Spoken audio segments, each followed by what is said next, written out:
giving his talk, and now I will ask Gopal to continue further. Thank you. Yes, sir. Thank you very much for this kind introduction. I'm really honored to be here. It feels like coming back home. I already see some of the familiar faces. I see Pawan, sir. I just wanted to say hello to you. That's really wonderful. It reminds me of wonderful times. UST, sir, and use Anupam, sir. You are some of the old faces that I recognize. I'm pretty sure there are others as well. And many new faces. So I really feel happy to be here, and I can maybe start sharing my screen meanwhile. Okay, thank you, sir. As a current student of IIIT, I feel very glad to Dr. Himanshu sir on his distinguished achievements. So, Himanshu sir, with your kind permission, can I ask you questions for our current students or get some motivations from you? So that can we ask you questions? Yeah, of course. You want me to share the slides later? Keep it front page, okay. Let him ask you basically some information from you for the benefit of participant. Yeah. Definitely, of course. Yeah. So, can you tell me childhood education to the journey of up to your MTech level and how you got started in studying in IIIT instead of other institute. So, can you enlighten it? Can you please repeat your question? It was. Himanshu sir, can you tell me about your childhood educations and your hometowns and how you got interested to doing MTech in IIIT? Okay, it's a long story, but I'll try to keep it as short as I can. Definitely. I think our stories are somehow a mix of our intentions, motivations, and a bit of destiny as well. So I was born and raised, and I grew up in Lucknow, not far from Allahabad. I was almost always fascinated with computing and computers since I'm a child, and so that somehow motivated me to do engineering in computer science. Can you hear me actually? Yes, you're audible. Okay. I lost the screen, so maybe something happened. But yeah, so I was very motivated to be in computer science, and I really loved programming even before I started my bachelor's. So that was somehow an essence for me. And then when I was applying for my master's, and I saw that IIIT Allahabad was one of the only institutes which was offering human-computer interaction at that point. I think mine was the second batch which actually graduated in human-computer interaction in India. And I think gradually it picked up very fast afterwards when IT Bombay set up the IDC, the design center, and then other institutions kind of followed. So I think that was something that I really captured my attention and motivated me to apply to IIIT Allahabad, and that's how I got there. Okay, so really it is. And the rest of the story I somehow will tell through my slides as well, but yeah. So, sir, whenever you can share this, it is up to you. You can share more detail. And again, I want to ask related to your classmates, like you have joined MTech in IIIT that time, and you made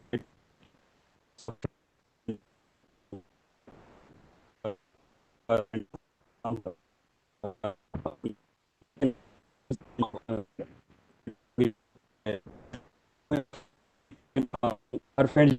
I think that Gopal, your voice is breaking. Yeah, there is some problem with connectivity at your end.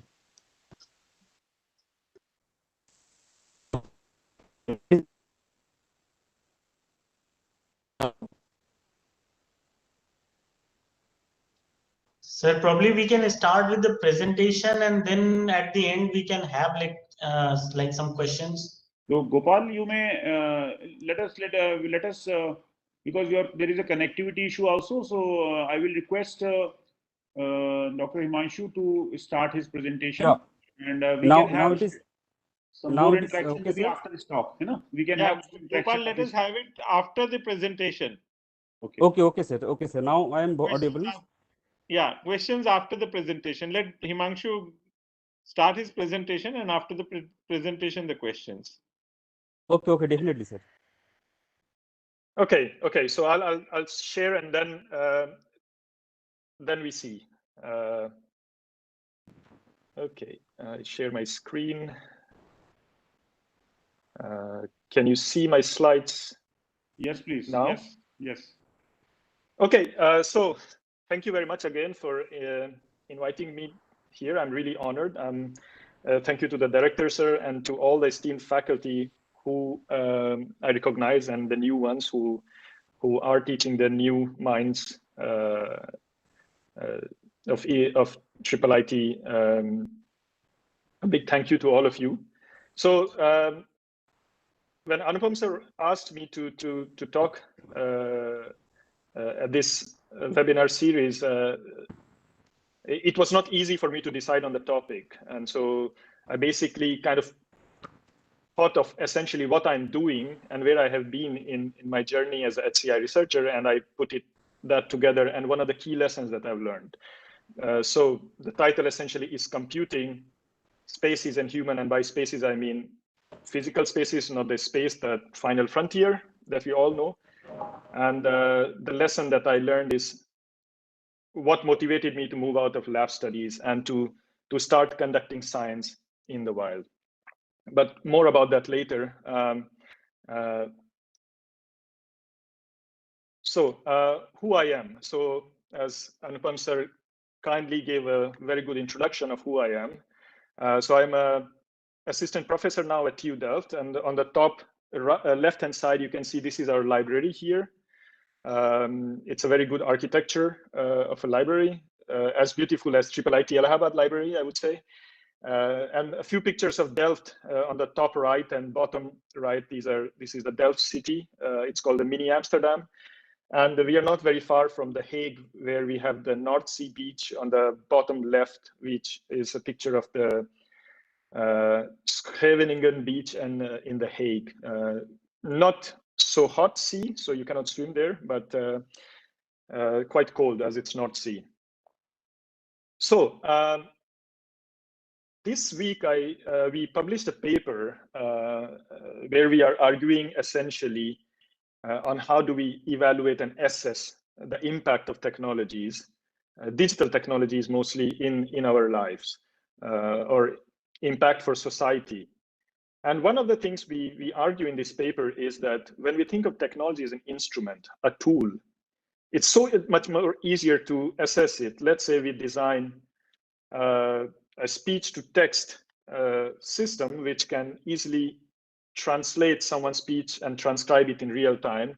It's easy to assess how good is it doing, what are the errors it's producing. But on the other end of the spectrum is when we think of technologies as environments. They're not just harder to assess. The role and impact of technology can be felt much after than it is introduced, and it impacts multiple aspects of people's life or society's lives in that aspect. And that's where the title Computing, Spaces and Humans comes into existence. The fact that we basically are carrying technology, intelligent, smart, powerful computing systems, all with us in our pockets or in our bags, essentially. And we are being sensed all the time through our fitness trackers and through different modalities. We have facial recognition on the streets, which are checking if we are driving our cars very fast and things like that. So as technology has become so much permeated into our life, of course, its impact assessment or how it helps us needs to be assessed. And this is a hard question to answer. And that's essentially what my journey so far has been, and I would like to talk about it. So moving on, and this is a small quote because I'm an HCI researcher, and a subfield of HCI is called Ubiquitous Computing. For those who don't know it, I put this vision from Mark Weiser, who is basically from Xerox Palo Alto, who came up with this vision, and it has defined a whole community of researchers now. And much of the vision that we live through it, much of the reality, of course, with our mobile phones and fitness trackers and wearable devices. So he said the most profound technologies are those that disappear and weave themselves into the fabric of everyday life so that they're indistinguishable from it. So his vision was essentially to replace big, bulky computers and put them anywhere we can. And we have achieved this somehow, but there are people who still debate as to whether we have reached this vision. And why is this debate happening? Is because we have this expectation. You may have seen many concept videos, concept arts talking about the reality, this person doing a Skype call in a car which is driving itself in a very clean, white, homogeneous city, which is full of pollution. But if you look at the reality, it's something like this. So I think all of you can relate to this, and this is a picture I took in Delhi, actually. And can somebody tell me what is this? I mean, of course, this is a auto rickshaw, as we call it in India, or tuk-tuk, as they call it in the Western world. But what is happening here? If anyone can just do a shout out.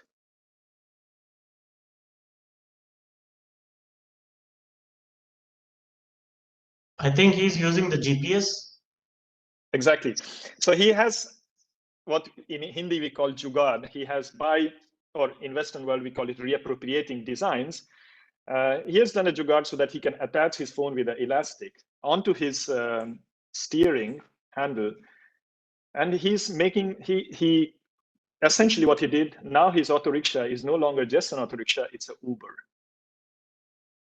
So this is the reality, and the reality is not clean. And you can see that it's not a clean driverless or Waymo-like thing which you can summon, but still it can give you a ride, and you can call it using your smartphone. So essentially the argument that we have, and this is Bell and Durish, two big names in ubiquitous computing and HCI, they say that what essentially such big visions in computing have done is they have painted a picture of a reality which is very homogeneous, very clean. There are no problems with technologies, but the actual reality is that our world is so much more messier. People's technologies, different expectations, different needs, society wanting something else, our infrastructure is something else. And we are all coexisting in this kind of very beautiful, synergistic, but yet diverse and heterogeneous reality.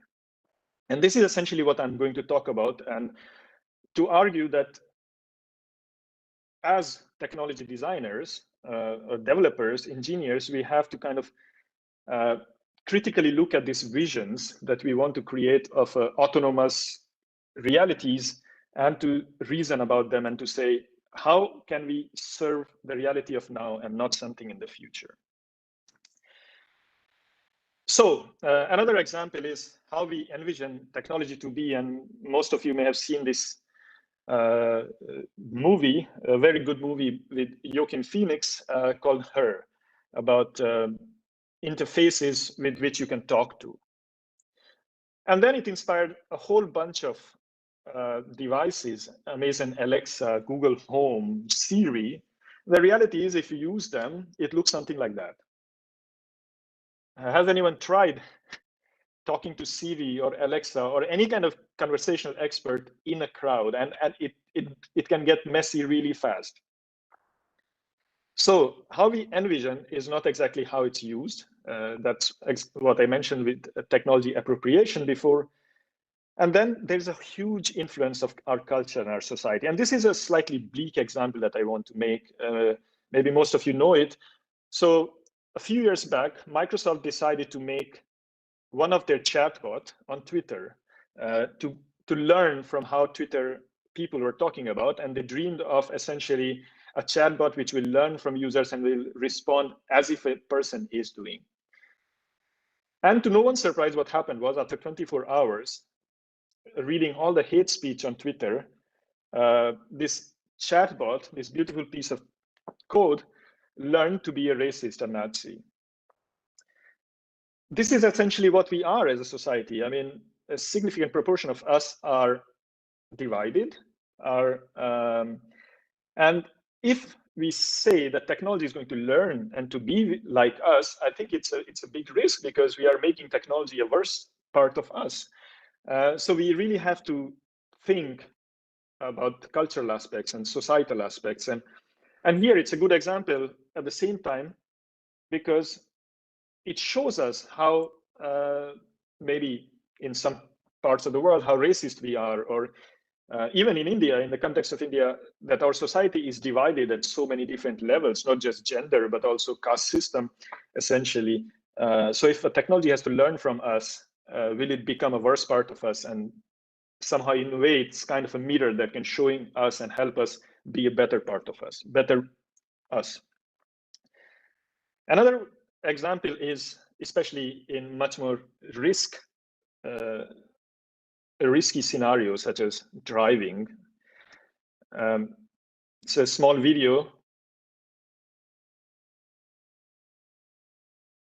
Sorry, where what you are basically seeing is that this Tesla is recognizing the moon as a signal. And if it's on autonomous mode, I'm not sure if it is, but then it will recognize it as a go-to signal, and then it can cause an accident. So, of course, there are limitations to technologies, but we do have to be critical, and we have to consider the role of society, which is the human part. Computing is, of course, there. And the places, where is this computing happening and what impact it may have?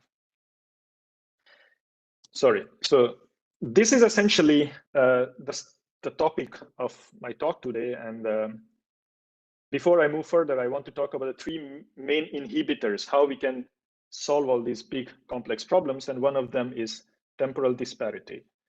And what do I mean by this?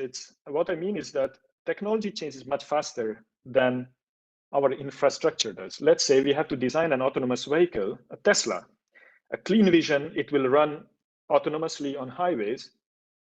But I challenge Elon Musk to bring it on Indian highways, or Indian roads, before we can regulate. So it's easier to design a car which can be autonomous and can do a lot of cool things, but then is it going to work on Indian roads? I don't think so. So the way things happen or things change, there is a discrepancy in there. Maybe technology is much more faster.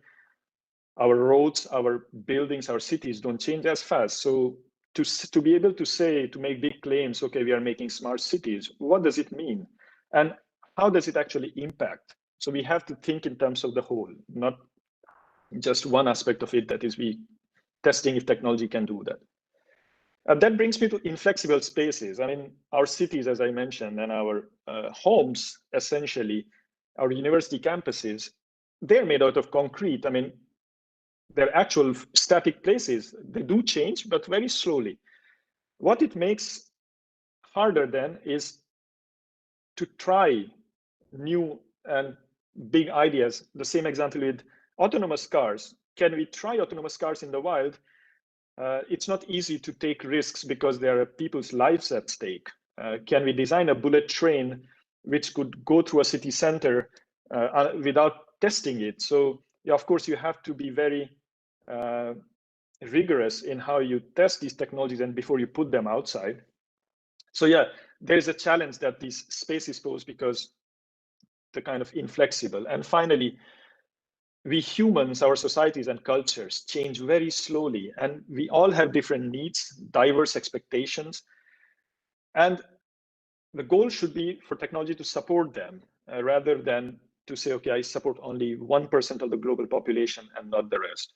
So these, given posing all these problems, how do we solve them? And I want to make this a statement that our problems are too complex and too big to be addressed or solved by a single domain or individual? And where do we fit, and what is our role in it? So my appeal to all of you, let's move out of the lab. And this is a picture I took in Montreal in the Center of Competence of Architecture, where this picture of a scientist and an observer observing a child. Let's not be these scientists anymore. Let's move out of the lab. And I'll give examples, but how do we do that? And I have very simple mantra. Let's observe the world around us. What does the world need? What does our society need? Let's collaborate with people who we generally don't collaborate with. For example, AI researchers can collaborate with philosophers and can collaborate with actual users for whom we are designing. Let's understand how these experts, other experts are talking about, and what is the society needing. Let's understand them, and let's not impose our expertise, reflect, and then constantly repeat this process. So no need to worry, I'll give some examples. So I've spent half of my talk, the rest will be quicker, and I'll go very quickly with brief examples. So a bit about my research since my PhD until now. I have worked with humans. Essentially, I've focused on studying collaboration that can happen in a small group who are trying to sitting and solving a problem in a small office, to collaboration that can happen at a big scale, to collaboration with machines. So I've worked with groups and looked at objects that people create during group work, let's say solving a problem, and how can we use them to understand people. Then I've studied collaboration within buildings to understand how collaboration can be used as a lens to design more sustainable workplaces. And finally, autonomous vehicles. But I'll go over them very quickly. So this is a picture of EPFL campus where I did my PhD. I spent beautiful 5 years there from 2010 to 2015. And at the bottom right, you see the lab where I did my PhD. It's currently called CHILI, Computer Human Interaction in Learning and Instruction. It was a HCI lab solving problems with education and learning, developing new technologies for education. So essentially my PhD of studying groups and how they learn better was to try to understand how group work can make us better or worse learners. Can do, as an example, if I ask you to run a marathon alone, probably it will be too hard. But if you run it with your colleagues, maybe you all somehow facilitate each other's motivation and reinforce them. So group learning or collaborative learning, as it's called, how does it happen? How does a group help as an entity to level a certain level of mutual understanding? So that was my PhD all about. And I show it by an example. And because my PhD, part of my PhD was in what we call social signal processing. So some of you may realize this is a picture from a movie called Before Sunrise with Ethan Hawke and Julie Delpy. We understand social aspects, social circumstances very easily through a lot of aspects: gaze, facial expression, proximity, and emotions.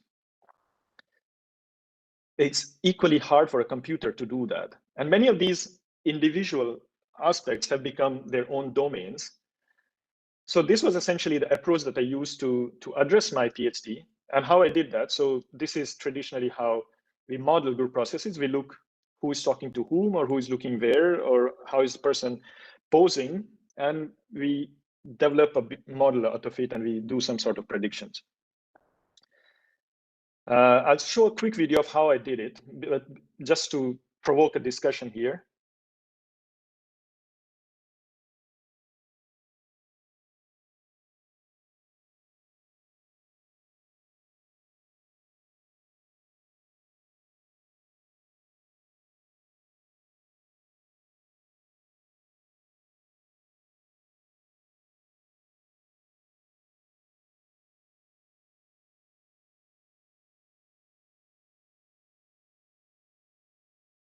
So can any of you understood what this video, what these people are saying?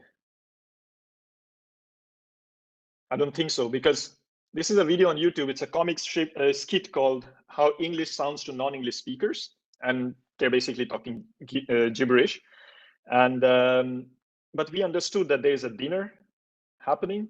Why is it dinner? And there's a kind of intimate conversation happening at home. So we got a lot of these social cues, which we cannot. And how can we make computers do that? And that's essentially what I did in my PhD. I looked at how people interact with different kinds of objects. Here it was, let's say, MOOC videos, lectures, or shared content, how we interact on Miro boards today. And then using the information, how these objects are manipulated, I try to predict what is happening. It's a very short and a quick summary of my PhD. I developed a tool called MeetHub. So now we have Miro boards. We all can see each other working together, especially during the pandemic. But at that time, it was not a reality. So I developed this tool where everyone can bring their mouse and keyboard and a tablet, and they can plug it into a single computer, and you all see multiple pointers, multiple keyboard pointers, and you can all work as a shared space. I'm going to skip a few slides because I'm running slightly late on time. But yeah, essentially, this is how it looks like. So you see on vertical level, there are different people in a group. The small bars are their speech patterns. And what are they doing is that they're interacting with each other's objects. So if in a brainstorming meeting, and I create a Post-it on the wall, somebody comes and looks at this thing, takes it, adds an idea, moves it somewhere else, organizes, then the third person comes, adds a theme to it, puts it next to another one. So these dynamics, how can we model them? And this is essentially what I was doing. And then I try to find out what happens if a group is like that, where they exchange a lot of objects, versus a group like that, where one person has a control over the shared space and everyone else is not interacting with it. And what I found was that the more we exchange objects, and when we have a higher joint ownership of objects, of these artifacts or these content, when many of us write together a paper, let's say, it's much more likely that the outcome will be much more favorable. Here it was a learning task, so the score was higher. If it was a paper, research paper that you're writing, the chances of it being accepted may be higher. So I'm just making an assertion here. I also looked into things like division of labor. How can we study it? And then there is similarity. Is my activity similar to my colleagues? It's a simple cosine similarity. So how balanced is the activity? Whereas in terms of intensity, what is the extent of this similarity? Am I taking most of the load, heavy lifting, or we are all equally contributing? And then I studied how it affects our group behavior, and we found that participation or division of labor and joint ownership is strongly correlated to the activity balance, to similarity. The more similar we are, the more we have transaction, which is the more exchanges we do, and essentially we go back here, and the better we do. So yeah, this was somehow my PhD, where I tried to figure out how can we predict mutual understanding of a group using the knowledge of their interactions with the shared objects, here content objects. So moving on quickly to my postdoc now. So as Anupam sir explained, I was working in University of Fribourg, where I worked in this beautiful place called Smart Living Lab. It's essentially a warehouse converted to offices. And it's about 10 and 12 labs working on the themes of sustainability. And you may ask, how is HCI related to sustainability? And I'll explain how. So we were working in teams of architects, interior designers, building performance engineers, civil engineers, and then we were computing human factor researchers. And the goal, one of the projects that we were working on, the goal was, how can we make our offices much more sustainable by reducing the energy and the material cost while still retaining the comfort qualities. So we essentially had to design sustainable offices by reducing or densifying the space usage. So we wrote 2 papers on this, and they're published in the Computer-Human Interaction Conference, which is one of the reputed ones at CI. You can go through them. And essentially what we did, we had an elaborate research. We worked with different stakeholders. We used data as a design lens, as a design tool to support decision-making. We worked with all different kinds of stakeholders, understanding their requirements, as well as the actual inhabitants who are working in these offices when we are designing. So I'll quickly skip this. So essentially my part was to understand how people were moving. So I looked into proximity. Where are the people? Who are they talking to? Who are they sitting next to? And so we looked into motion capture cameras, and yeah, basically this is how our sensors look like. We had these bracelets which you can wear, and it would transmit, which will be received by one of these Raspberry Pi based receivers, and you can tell, am I in meeting room? Am I in a cafeteria? Am I in a certain office? And then we put these devices in the whole building, everywhere, about like 12, I think there were like 14 offices, open spaces, meeting rooms, and we observed how people move. And if I show you how it looks like, it looks something like that. So different colors represent different rooms. So sometimes you're out of the office, maybe you went out to have a meeting outside in the building, or you were having lunch with some other partners. And so basically it looks like a timetable. But then from this, we derived a lot of features, such as who do we collaborate with? Who are we meeting with? What is our indoor mobility? How often do we move? Somehow suggesting that am I a technical staff who has to provide a lot of support, and or we have communication needs, or do I sit here because I'm a PhD student and I sit here all day working on my project on my computer? And based on that, then we could develop different kinds of space profiles using simple principal component analysis. And there are 2 kinds of users, essentially. And once we have these 2 kinds of users, one with very fixed routine, like our PhD students, and others who are very flexible, like professors or technical staff who move a lot and who are meeting with many people, then we could essentially use this information to design better offices. At the same time, we found out that the occupancy rates were really low. Offices were not occupied. Maximum was 35% occupancy in one of the offices, which was occupied by the secretaries. So which means that we are wasting a lot of energy.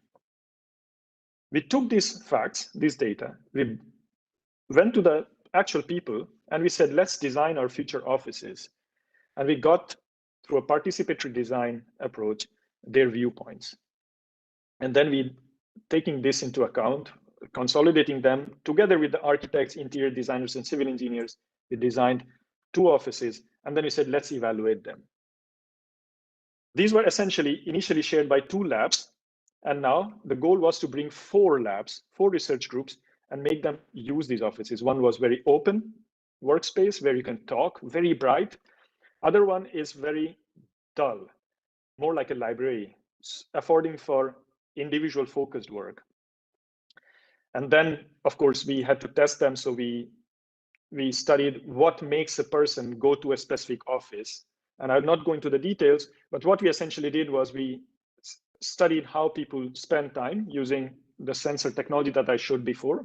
And we have these heat maps here showing where is a person. And on the top left, you can see there are 3 people sitting together, meaning that there's a kind of a meeting happening. So using these kind of contextual signals, we could then model. And then we made Isovists to understand how much a person can see and what happens if a person is being seen and how does it impact their perceived comfort. And based on that, we proposed design guidelines that if you are in open space and if you have to sit by the wall where you cannot see anyone, then perhaps nobody would sit there. It's a wastage of space. Whereas in a library, if you make a space which is exposed and everyone can see you, then nobody would like to sit at that space. So it's a wastage of space. So this way, HCI could assist using data, using sensing, people to understand users better, humans better, and to design for them. And in this way, to actually make 4 research groups share these 2 offices for 2 months without complaining, and that was an achievement. I'm almost out of time, so last project, I quickly want to show you what we did. So this is an autonomous bus running in a city in Switzerland. So essentially, what is the problem with autonomous cars? The problem is humans. I'm sorry to say that. When we are driving, we are sharing a lot of information through our gestures. We see each other if you have to cross the street. We say if it's of course, and we express our frustrations. But essentially, if you're walking on the street and you see a driver, it comforts you, and then you know if this person is going to run over you or let you cross the street. But in a driverless car, we don't have any of the drivers, so people cannot read them, and so the overall trust with these technologies is still not very high.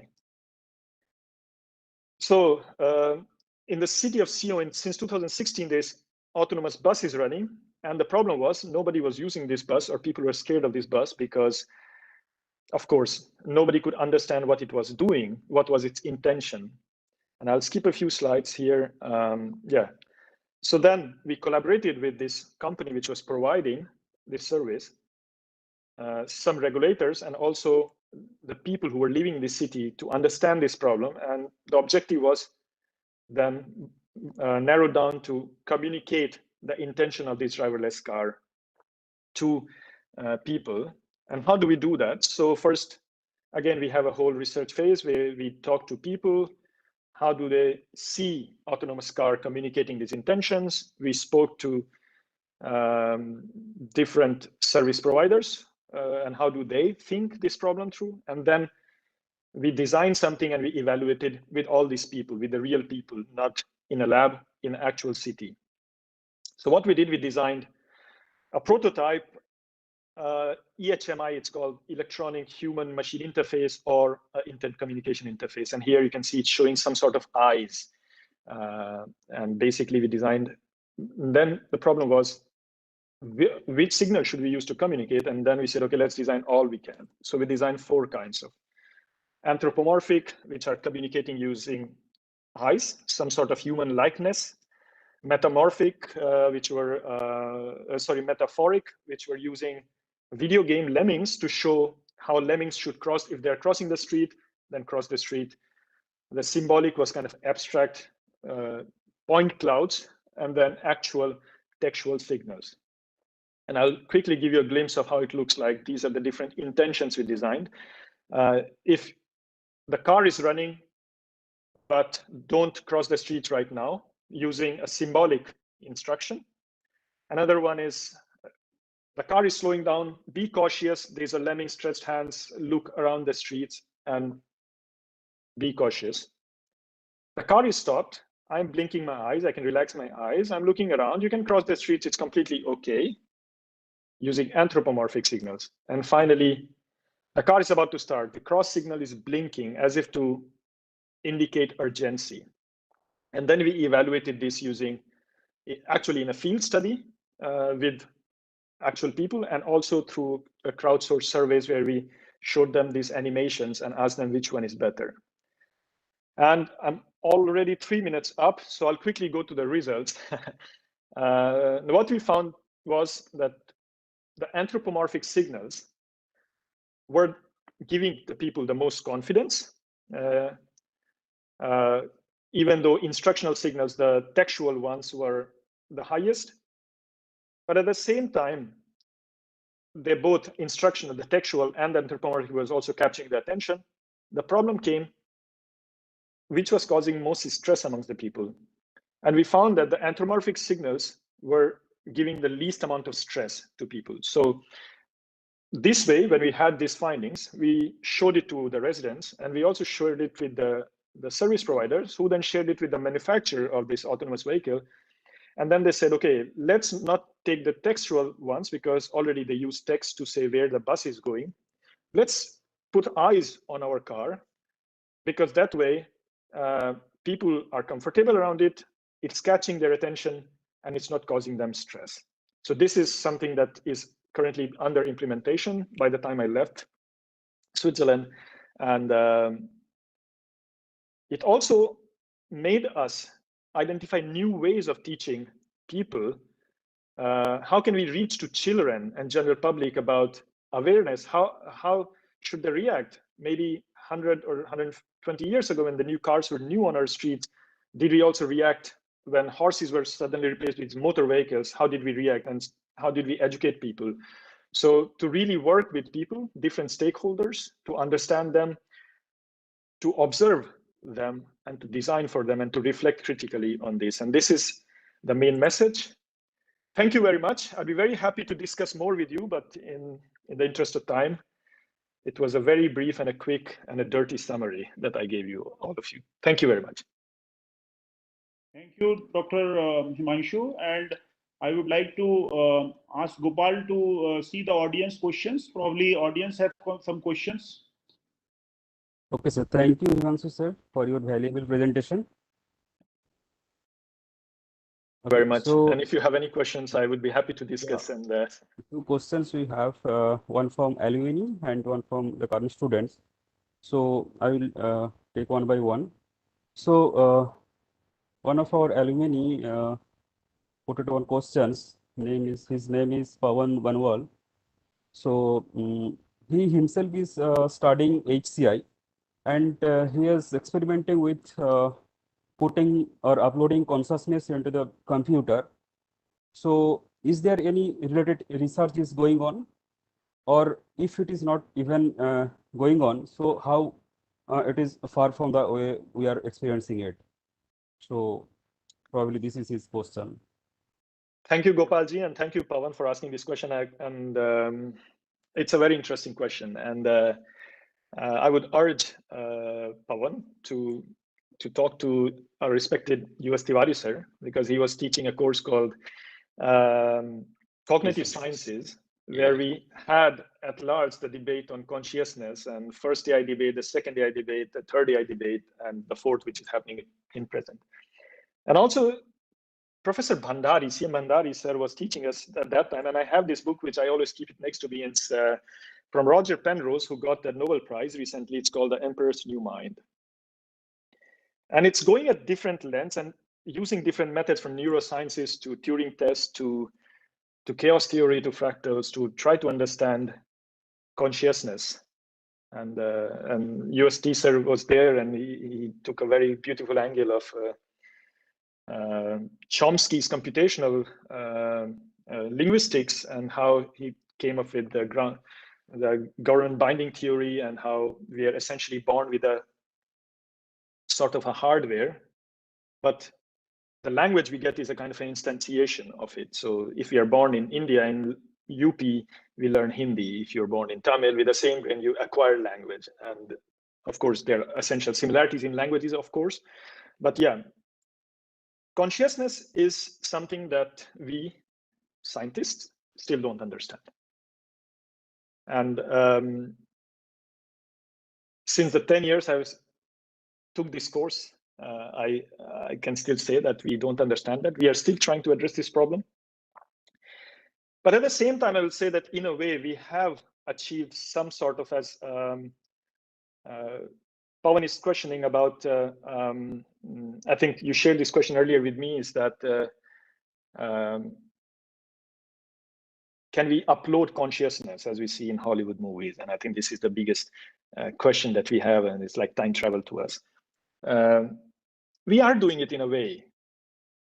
We are sharing our life with social media.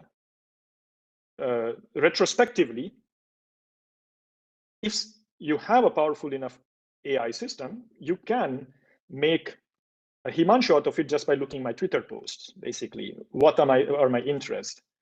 Of course, it will not be the full Himanshu, a part of me. Also, recently, people are talking about digital twins, where essentially we all have fitness trackers, and our insurance companies can see how much are we running so that our premiums are low. And basically, it's a representation of us in a digital world, which is not exactly consciousness, but it serves a purpose. I mean, there are, of course, big risks, ethical problems with that. Privacy and monitoring, surveillance, and all these things, but still it's happening.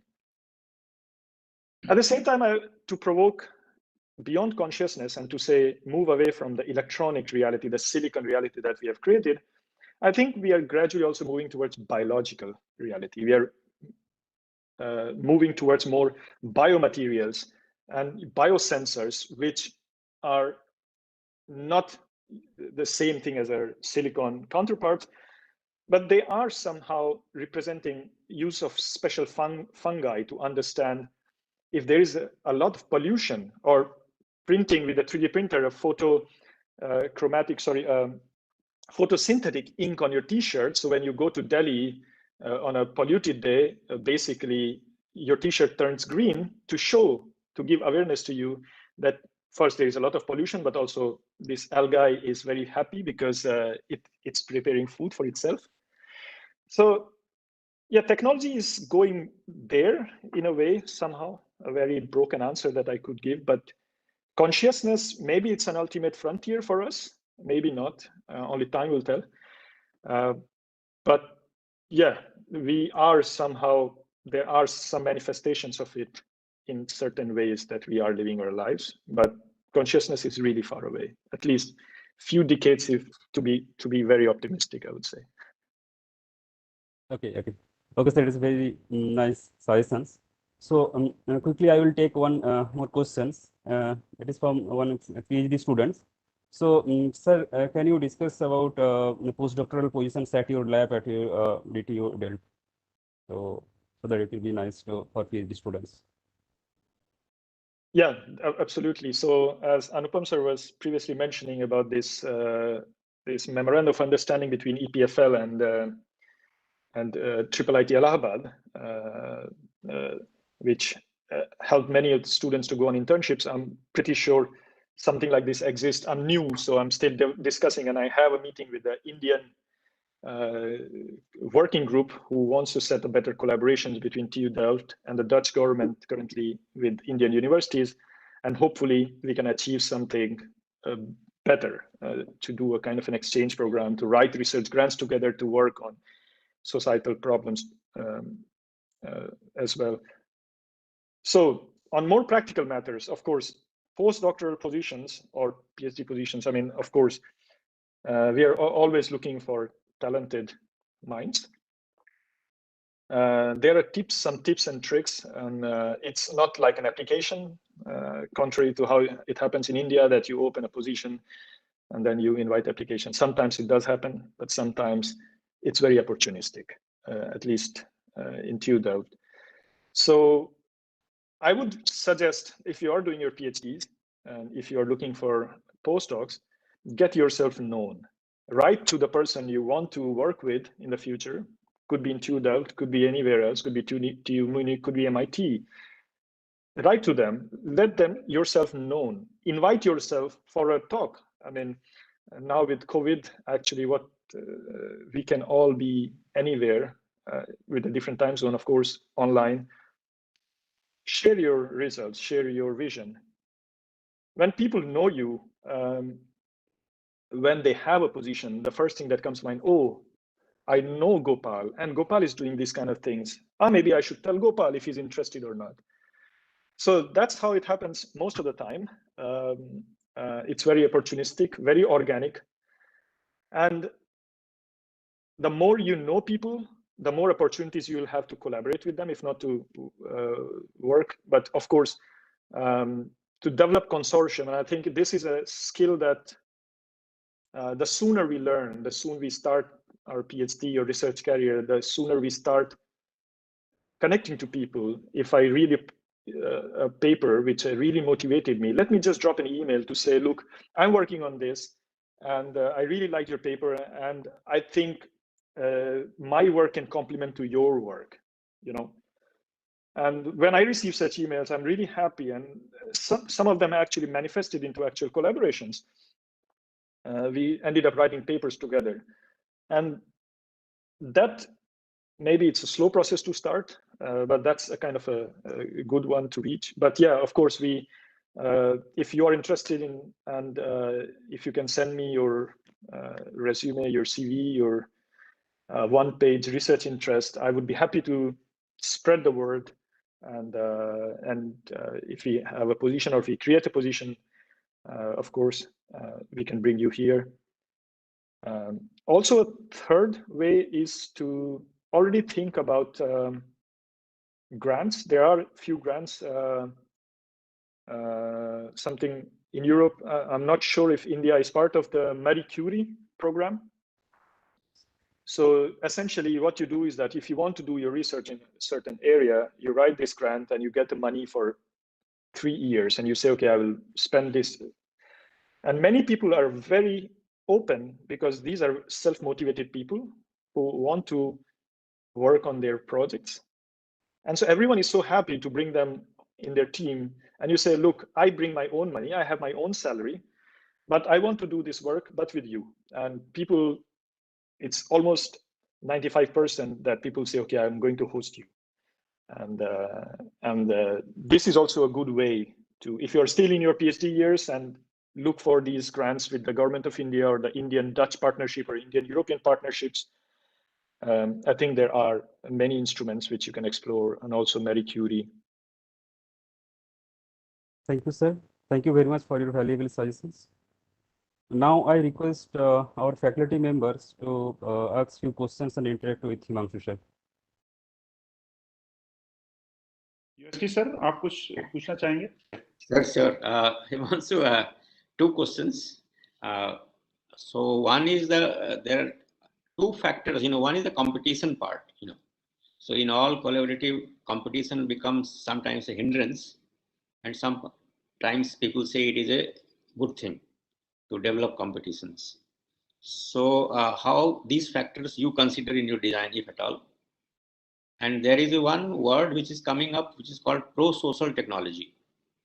So these days there are a lot of discussions on pro-social technologies. So how the things are there in Europe about this pro-social technology? So that I want to know. And the third part, I will say, the kind of infrastructure you have for human aspects of research, how it is there working in your university. Thank you, sir. The first one, the competition, of course, it's a trade-off. Competition and cooperation is always a big trade-off. And in Europe, I think,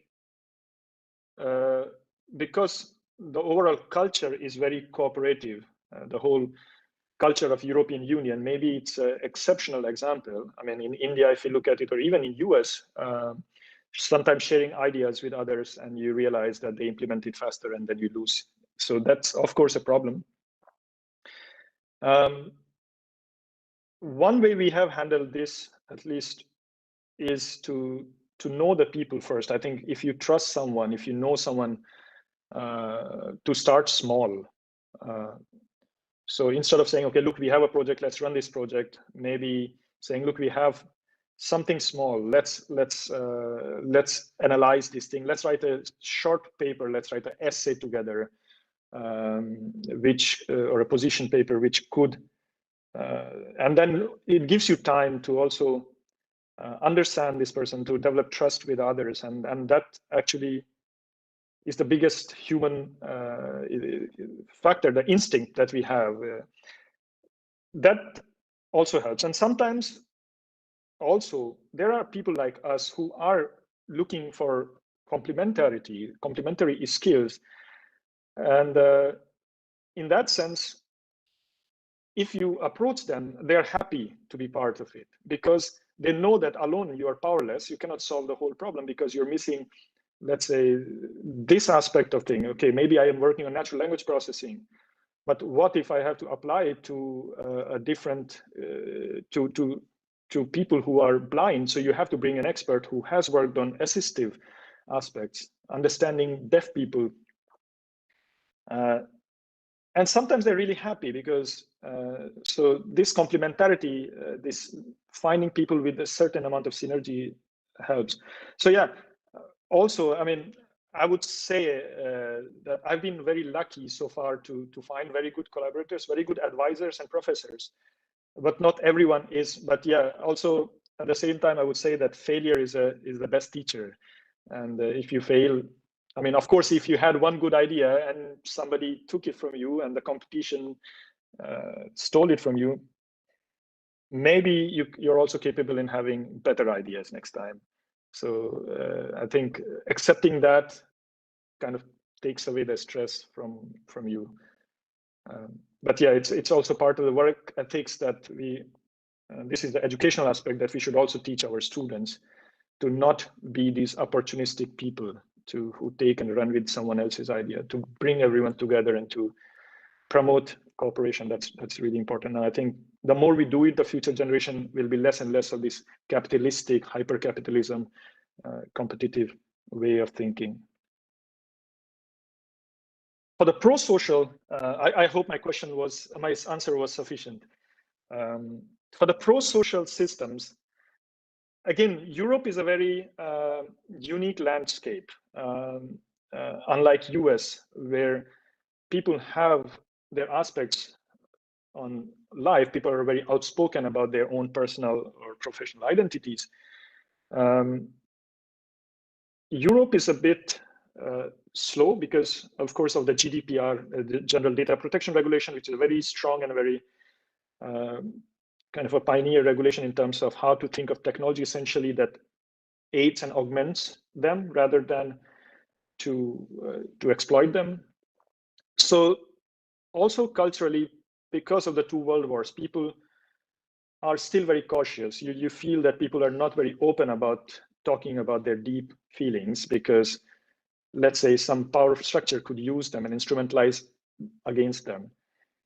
So it's definitely a very cautious thing that people see. And after Facebook and all these things happened, but at the same time, I have a feeling or perception that it's taking a right way. Things are going in the right way because people are openly, even with these problems, people are openly talking about ethics, ethical issues. What happens if AI is automating everything, but then it takes away all the jobs from us, right? And so I'm not sure I'm very competent to give more on pro-social systems. And the third question, I forgot the third question. If you can repeat it again. One aspects of the infrastructure you have to work. The infrastructure, exactly. Yeah. So we do have infrastructure. That's very good.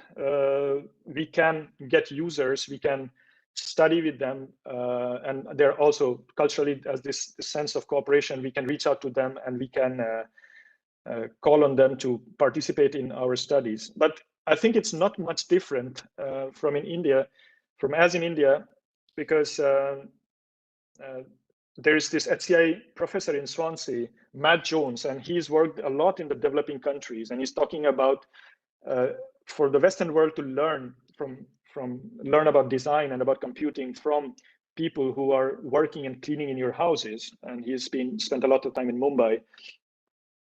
And I think if we go to people, if let's say we bring them something, let's say we designed a new prototype for a new computer which can teach you, I don't know, how to sing, and you put it outside and you bring it in a school, in a village school, children will come out and they will explore it. And I think this is a very good opportunity to also observe how are children exploring it, what is hindering them from using it to the full potential, what is the starting point. And I think in Europe, this is something which is very open and accepted, that studies don't have to be experimental, that we design it and we invite 200 people to do it. These small case studies can also be considered as user studies, which are really cheap. You bring to them and you let them play with this and you ask them questions, could be qualitative. You can also collect data with them. If we are doing a fitness tracker, a good one, which is promoting us to run more or be more fit, we can ask them we can give it to our colleagues and ask them, run around the campus for 20 minutes for me and let's do a challenge. And I think a lot of the time if there is no infrastructure, there is less infrastructure, we can use our social scales, our network to actually use them. And of course, if not in our immediate vicinity, I mean, IIIT Delhi, I have a few colleagues I work with in IIIT Delhi. Professor Grace Eden, she was in Manchester when I worked with her. And she's now there, and she's doing exactly the same. She's going to the local slums and working with them and inviting people and spreading the word. Twitter is a very good medium now, or Facebook to get people, and others spread the word as well. So yeah. Yeah. Thank you. But of course, in terms of electronic infrastructure, the sensors, and they're really expensive, and that can be a bottleneck sometimes. But I've seen in India, I've seen in IIIT Allahabad that we are so resourceful to create things out of nowhere. I mean, we bought motion capture for 60,000 euros, and if it was in India, they would do it with a webcam, I'm pretty sure. Sure. Yeah. Thank you for Thank you very much. Thanks. Okay. So, Anupam sir, we can take one or two more questions from. So. Yeah, because we are running short of time, maybe some faculty member would like to ask any other question. Pavanji? Yeah, let Pavan, Munindra, Oja, let them interact. Yeah, sir, I have a question with Dr. Himanshu. In my previous institute, we had this notion that we actually involved our student in their 5th or 6th semester, and then on the basis of their interest, these were internship programs, and mostly these students were working with postdoctoral fellows or PhD student of the professors. And once we analyzed them, we were able to promote these students to go for higher education and PhD with the professor abroad. So is there some kind of arrangement we can do over here that our students, they work with you, your lab, or other professors? It would be definitely free of cost. They would get a lot of different topics to work on, a lot of different technologies. You would also get to understand what kind of capabilities our students have. And then among 5 or 6 students, you might like one of them and then invite that student for PhD or probably any other professor. So in this way, the student would also get an exposure of the work that is being done. They would broaden their horizon. And if they are competing, even if they don't succeed, probably they might go to some other university. They will have a better visibility. So can we do something like that? Of course. And I mean, that's how I got into EPFL. I think there was a professor from EPFL, or probably the vice president at that time, was visiting IIIT Allahabad. It was the time when the Nobel laureate meet was happening, and I, knowing that I was interested, and my advisor, Professor Sanyal at that time, he invited me to talk to this professor, and I actually got a chance to spend 30 minutes with him and to show what I was doing. And then he urged me and he guided me with whom to apply, and that was how it all started. And of course, I totally agree with you. And we have done in the past with KAIST in Korea, in Seoul, where we worked with the PhD students there, and we were somehow external advisors, meeting them regularly, helping them solve their bottlenecks, the problems they're facing. Maybe we cannot provide technical support, but we can actually act as advisors. And then we actually ended up with writing paper. And then, yeah, of course, it's always a possibility. And as I was saying earlier, that we are working with the TU Delft working group on international relations to develop such instruments which make it much more formalized. But even if it's not that formalized, we can always work, as I was saying, on a trust basis to really collaborate and to jointly supervise the student, to write with them and to help them guide and to make connections. Yeah, it might not exactly require an MOU, but just an understanding basis that your PhD students may interact with them on regular basis. It might not be always possible for you to interact, but definitely PhD student may also guide them. And student will get more interest in academic projects rather than going to industry and just doing some kind of trivial jobs. No, So I definitely. think that could be a good starting point, right? So in Exactly, fact, that's what I was saying. Even if it's not formalized, we can always do that. And yeah, I look forward to. Dr. Himanshu, I have little actually same thing. In this year, we are planning ki our specialization MTech SCI. We would like to have some initially one, some orientation kind of thing. Ki what are the things in, because they are not aware of human-computer interaction. What are the opportunities in terms of jobs or in terms of higher studies and other? What are the challenging, interesting areas? So we were planning to have this time 1 week total for newly admitted as MTech specialization SCI and others also. So I wish if yourself or some of your PhD students maybe find some time to give few introductory lectures, what is actually scope for future in academics as well as job perspective, etc. So I think they will be more clear. So we will also be giving some lectures. So I wish our alumni who are expert in that domain, if they can spare some time and maybe interact with them and give their what kind of research opportunities are there and other things. So probably they will be better oriented. So if you can help us in that, so that will be my request. You can think about it. So our MTech batch will be soon joining, maybe next 15 days time or something. And with our HOD, we planned that this time we will give some sort of orientation for different branches. 1 week where current faculty members who are teaching those courses, they will be speaking, as well as we want some alumni who are expert in that domain and they are working in industry or academics. They can also sometimes speak with them. So I hope that kind of help will be a great thing. And if you can do with either yourself or maybe your colleagues or PhD student, so that will be nice. Of course, yeah, we'll be happy to. And since I'm taking care of training placement office as well, probably I might coordinate that IIITA end and look into how many students are willing to work with on what topics. Definitely. Thank you. Hello, Himanshu. Hello, sir. Hello. So I remember you taking classes and then interaction with Sanyal and you. And of course, now Professor Sanyal is in Delhi. I have going forward with the question or the suggestion which Anupam said. So as a present head, I am finding it a little difficult to convince the students to choose HCI. Like, to be frank, the last batch, somehow or the other, I could not convince them to say that.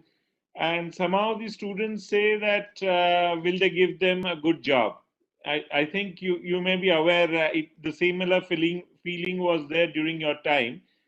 But somehow or the other, because their main interest, of course, staying here, they slowly learn what is research. Of course, they come from a background which they don't know that what is research. So first of all, their main impression is that kitna dega. मैं HCI करूंगा, so if I do HCI, how much package will I get? So we have to actually tune our interest towards that, and then of course get them into research and other domain.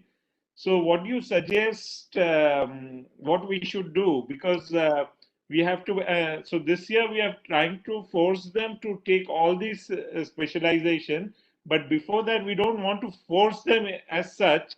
We want that our seniors and the alumni to enlighten them, or the misnomer that they have of the different research domain should be removed off, and they on their willingness should join the specific domain. During your time it was separate. You had to choose beforehand and join. Now the first semester is the same, and from second semester it is divided into multiple branches. So your suggestions on that? Of course, it's a relevant point, and I totally understand that. And I think one way to reach this problem to address this and to motivate students would be to say that, okay, HCI is a field which is both a strong field domain in academia as well as in industry. If you are applying for Google or Microsoft or Cisco or all the big companies, they have a dedicated HCI team. Google is even hiring, they call UX researchers, user experience researchers. And sometimes these people, for them, they require essentially a PhDs in HCI or computer science. So that's a very good way to show them that, yeah, there are definitely possibilities in industry and in academia, of course. Second thing is that in academia, the Kai community is, I think, one of the second largest community within the ACM umbrella. So there is a special interest group on Kai, which is about 10,000 people, and their conference annually invites around 4,000 people. So it's not a very small community. It's a very big community and a very diverse community. I can share a link so Geraldine Fitzpatrick is an HCI researcher in Vienna, and she's running a podcast every week where she's interviewing different professors, different HCI professors about different issues that they are handling and how. And maybe something like this could be also a good way to motivate students. And am I audible? Yes. Yes. Okay.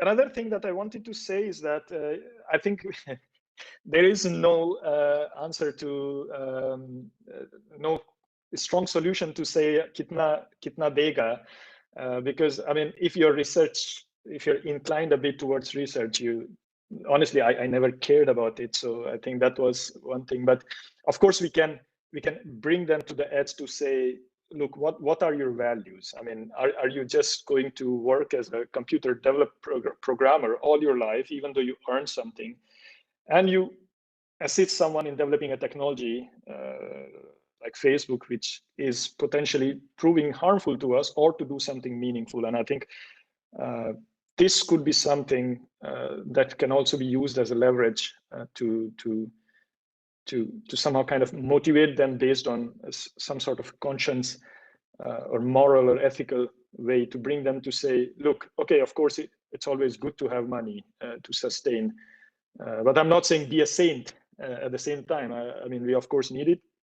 And HCI is paying quite a lot, to be honest. I mean, HCI researchers in all the big technical companies, at least, which are hiring, they are getting very good salaries. So I mean, there is no doubt that it's something that is lagging behind or is a dead domain. It's a booming area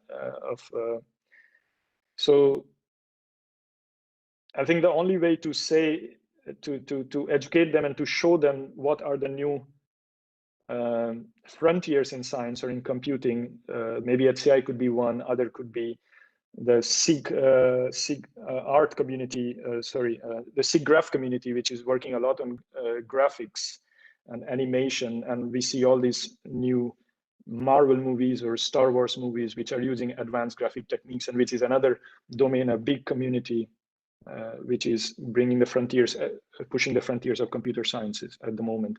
So I think, or in electronics, people are working on nanotech right now. So showing them these, perhaps the peripheries, the boundary, would maybe motivate them, make them more curious to say, to bring them there. Right. And also, maybe it may help if as their projects they get problems which are actual real problems, where they have to go out and see the world. Let's say if they have to develop an education system which can teach village children how to learn kakaga, probably an interactive system, and if they have phone which can run on it and they can go and observe them, maybe they'll be much more motivated rather than sitting in their lab to work on the problem. I think bringing real world problems also can give them a worldview, and that could also motivate them to really move forward. Yes. I hope I answered your question, but it's definitely a NP hard problem, I would say. Yeah, I understand that, and we are trying to solve it. Anshu, I think wants to ask something. Yeah, yes, I think Dr. Munindra Ojha has already initiated this discussion, and Pawan sir has also asked in the similar context. But what I would like to know is what was exactly your motivation behind choosing like pursuing PhD or the research program? Because like the challenge that we face here is that we also have a very good placement. I mean, that's a good thing, but then that also is becomes a challenge because people choose placements by default. So how, I mean, in that perspective, we would like to know like what exactly helped you choose or pursue research. Yeah. Okay. It's a very good question, Anshuli. Maybe I'm not a very generic example. I mean, to answer that. After my bachelor's, I had a job with me, but I really didn't feel like that I wanted to go and do to work and sit on a desk and to write programs, and I was really not ready for it. So I said, okay, let's do masters and let's see what I want to do. And in a way, I made a choice there to say that, look, I'm not ready to stop learning yet. Right. And when I came to IIIT, I think, as I mentioned, I mean, many of the courses that I did, advanced graphics was at that time was being taught by Pawan sir, and UST sir was teaching there. Sanyal sir was teaching things like distributed cognition, distributed computing, and HCI methods and these kind of things. I mean, you suddenly realize that what we learned as bachelor students are somehow toy problems. And then once we see that, okay, there is a whole world beyond it, and it's not just that we, just by learning programming or learning specific algorithms, we can solve them. We have to, even most of the algorithms are inspired by real world and people who have developed them. So I think that kind of made me curious to say, okay, no, I like what I'm doing and I want to continue doing that. And then I was also at that time a placement coordinator for the masters. And then it was the recession time and I was not sure if I will get a PhD or not. So I got a bit scared at one point and I said, okay, I'll sit for my placement. And I got Wipro at that time. And then I said, no, what am I doing? I'm wasting my effort. I should focus on somewhere else. And then luckily I had a few interviews lined and I got EPFL, and that changed everything. And so I think, as I just said, just because I could relate myself to addressing problems which are which are more meaningful, which are challenging and which cannot be solved alone or just by one algorithm. It's not a top coder competition we could do tonight and then we get a score and it's over. I think that really made my curiosity going. And then and of course, this kind of interdisciplinarity that HCI curriculum had at that time to bring perspective from different areas. And even as teachers, if we are responsible, we can play this responsibility to share stories. I mean, when we are doing lectures, if we are teaching them something which they feel or find boring, rather if we can tell interesting stories about that, I think that changes a lot. And in EPFL, what they do, at least with PhD students, is that we have two defense. First one is the one you do with a jury. You are very methodological. You have to present the problem, motivation, solutions, studies you did, data collected, analysis, and results. But then there is a second one. When you actually graduate, when you get your degree in your hand, you have to present your PhD in half an hour time to be able to understand, so that it's understood even by children who don't even know computing or quantum mechanics or any field. I mean, it's a norm. So you have to talk in the problems, and people use examples from real world, Star Wars, whatever. The video I showed with people not understanding English, this video that I showed is from my PhD defense when I started my PhD and said, look, you could understand, but the computer cannot. And that's what my problem was. And so using examples, creative ways of doing it, I think that really helped me as a student at that time to relate myself to in this bigger picture and to then go ahead and maybe it can motivate more. Yeah, thank you. You have anyways answered my other question as well, like what are the ways in which we could go about, but yeah, I think that has already been covered. I think Anupam sir mentioned that now they've changed the curriculum somehow to make it more autonomous for students. And I think that's a very good approach because we are not spoon feeding them. And learning science research has shown that a bit of autonomy really helps them to be motivated. True. It's a good and contributing factor to motivation, intrinsic motivation. And you cannot teach anyone unless the person is intrinsically motivated. You can punish them, they cannot learn. Exactly. Learning will only happen when they are intrinsically motivated. So I think as teachers, our responsibility should be to motivate them intrinsically, and then everything flows naturally, I guess. Thank you so much. Thank you, Dr. Himanshu, for effective motivating sessions. Now I will ask Gopal to take the next because we are running short of time. So invite Honorable Director, sir. Thank you, Professor Anupam Agrawal sir and Om Shalom sir and Pawan Chakraborty sir and Munendra sir for participating in this discussion. Now I would like to request our Honorable Director sir, Professor Nagabhushan sir, please address this meeting. Sir, welcome please. I was very, very carefully listening to all your discussions and the responses by Dr. Himanshu. I also very enthusiastically heard his research work, doctoral and postdoctoral, very interesting. And then later I heard the discussions. I'm very happy about what Dr. Himanshu conveyed to all the younger generation, particularly the MTech guys and BTech guys, that focus, urge has got to come from within you. Focus. If you are money-minded, you would definitely become money-oriented, and because you are money-oriented, you will certainly become a cunning personality in a day, today or tomorrow. But if you are very focused, very conscious about what you want to do, you will definitely be motivated, you will definitely remain committed, and you will definitely move in that direction.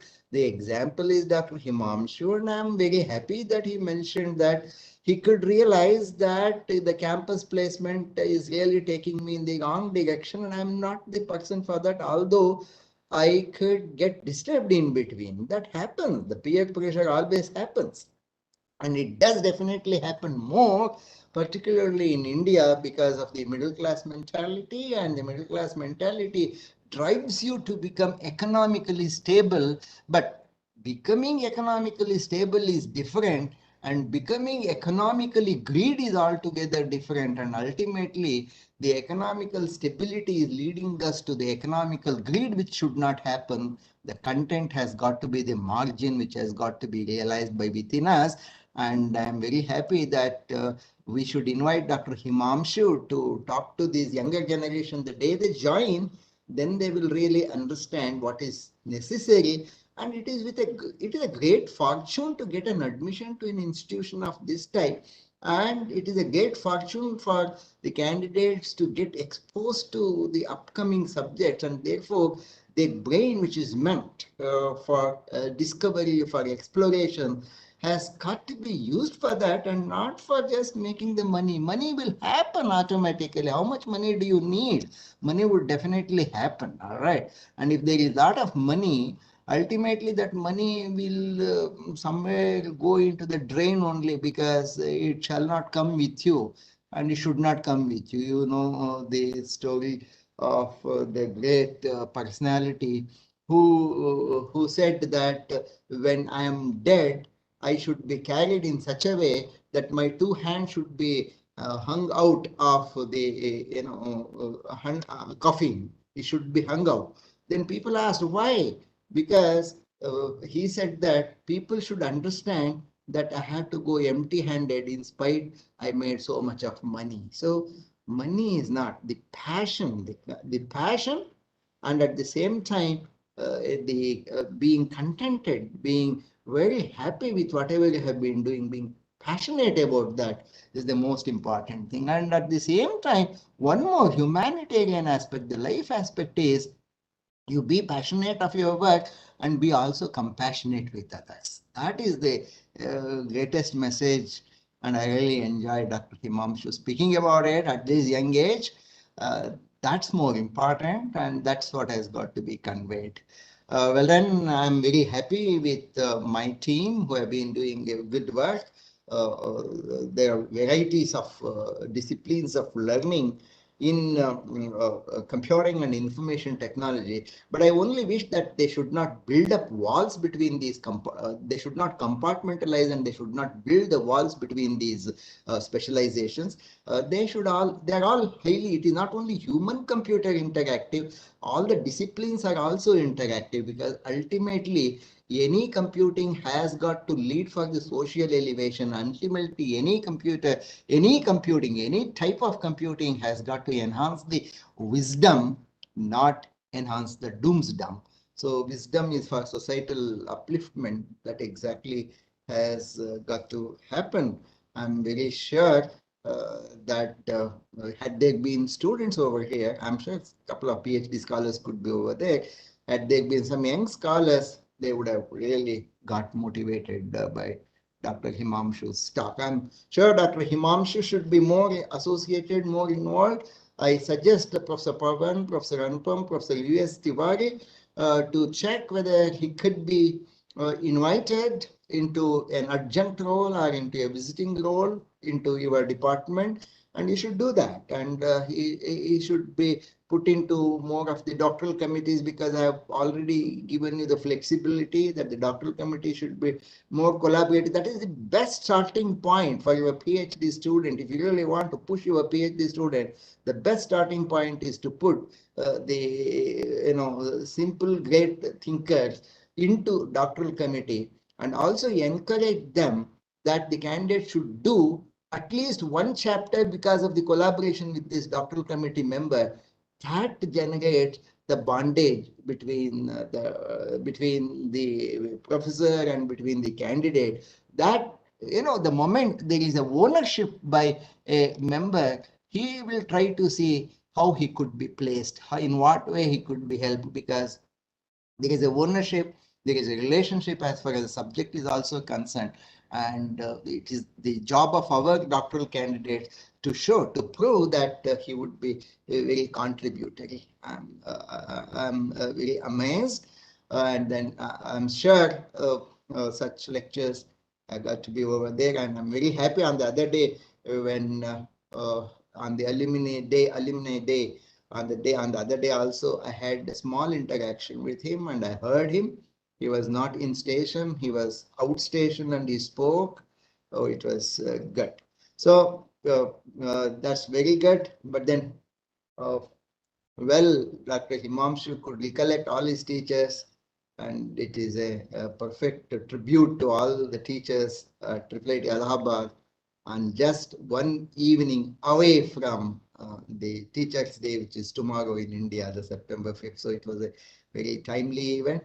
I congratulate Professor Anupam for the great idea. I also compliment and thank Dr. Himanshu for spending the noon session, the whole noon. You should understand that is the lunch time over there, and you should understand Saturday lunch in Europe is the time where people would definitely enjoy. And that he has sacrificed, he has been with us the weekend, he has sacrificed. Thank you very much, Dr. Himanshu. Thank you, sir. It's really an honor, and thank you for your kind and nice words. I mean, I'm really happy to hear from you and to see the alumni and Anupam sir's efforts and everyone here to be able to talk to you, to share a kind of a common vision, and to set the small steps that we can then perhaps make to reach this collaborative vision. Very happy. Thank you, sir. Thank you, Director Sir, for your insightful words. Thank you. I think somebody could Now, formally, yeah. now I request to Dr. Kokila Jagadish Madam to give vote of thanks to Dr. Himanshu Sir. Thank you, sir. Good evening to all my esteemed delegates. I should first express my gratitude to our Honorable Director, Professor P. Nagabhushan, sir, for permitting us to conduct such a useful and interactive webinar. I extend my gratitude to our chief guest and the speaker of today's session, Dr. Himanshu Verma, sir, for delivering an enlightenment on the topic Computing Human and Space for Lab Studies to Research in the Wild with practical expertise. I also want to extend my thanks to respected Professor USP Tiwari.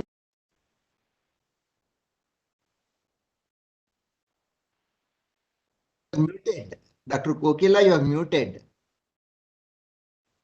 Sorry, sir. Okay. So good evening to all my esteemed delegates. I should first express my gratitude to our Honorable Director, Professor P. Nagabhushan, sir, for permitting us to conduct such a useful and interactive webinar. I extend my gratitude to our chief guest and the speaker of today's session, Dr. Himanshu Verma, sir, for delivering an enlightenment on the topic Computing Human and Space from lab studies to research in the wild with practical expertise. I should also thank our respected Professor USP Tiwari, sir, for asking questions which help us to understand how HCI is practiced in industries and research.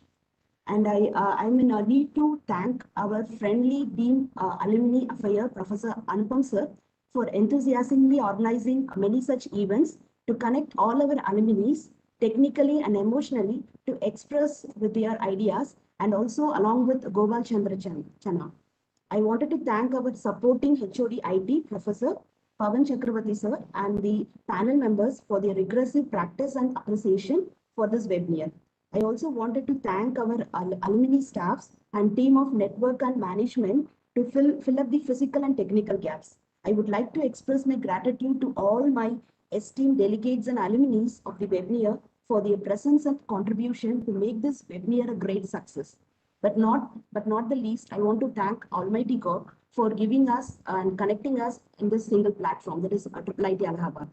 Thank you very much, sir. Thank you for everyone for giving this chance to attend this wonderful webinar. Thank you, Kokila Madam. Thank you. Thank you. So, sir, before ending this session, tomorrow is, I think, Teachers' Day. So, I would like to do some namaskar to all of faculty joined here. So, happy Teachers' Day. Namaskar. Thank you, Gopal.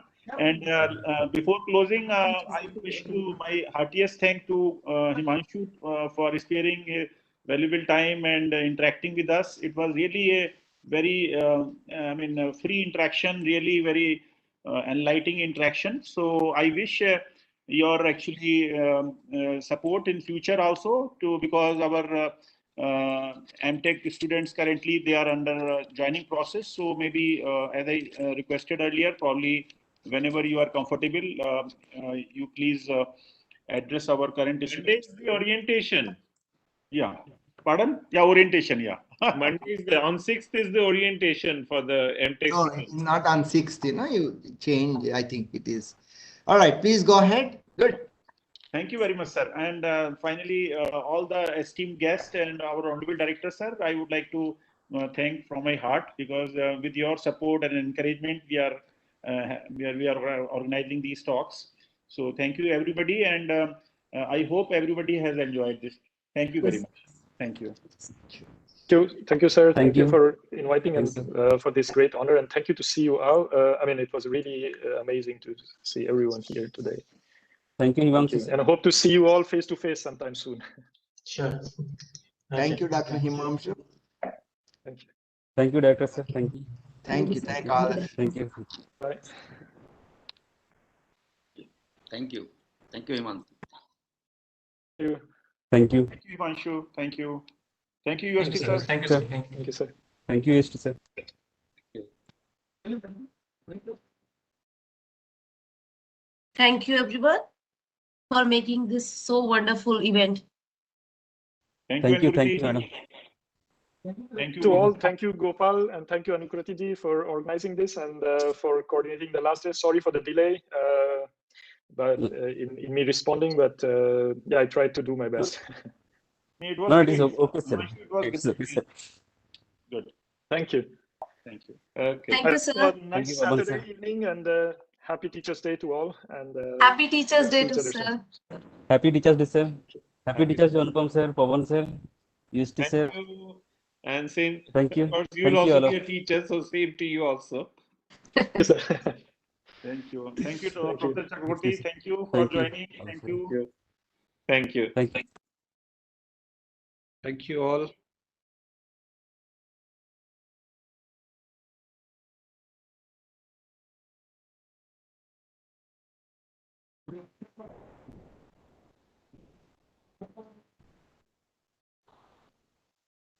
Close कर सकते हैं